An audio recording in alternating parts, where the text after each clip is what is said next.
I thank those members of council who were courageous in placing this vote and continuing to put public safety and the morale, retention of the men and women who serve us each and every day.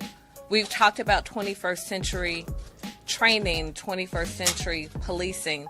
You can't do that in subpar facilities. There are no lockers for the cadets.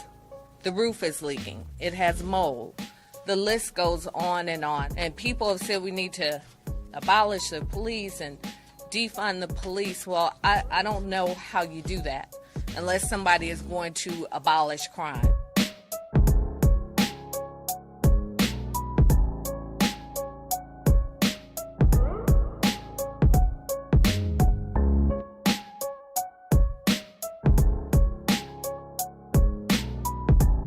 I had a meeting with the Atlanta Police Foundation probably in the spring of 2018 and never heard about this again until the legislation was before us.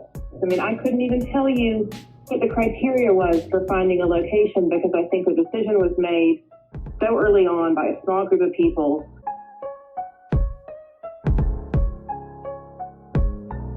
I know there have been a lot of sensitivities, understandably so, about the location. We looked at several properties. I even put up several properties for consideration, but they were just not the appropriate fit. It's unfortunate that we didn't have anything else to choose from, quite frankly.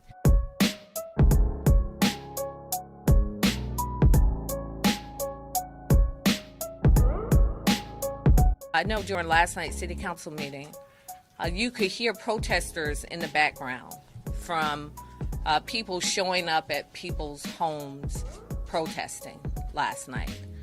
And it's disturbing on many levels. I've had this experience at my home to have people throw taunts at my kids about them being adopted.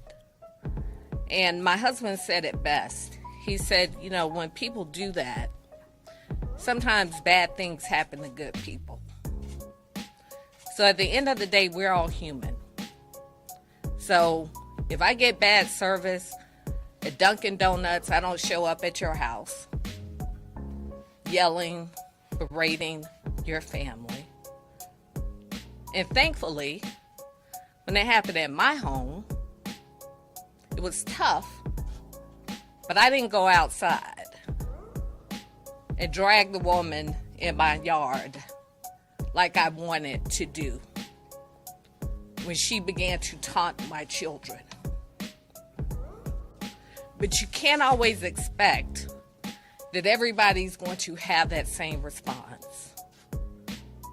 So let us have a civil conversation about how we can honor the concerns and address the concerns of the community regarding this urban forest.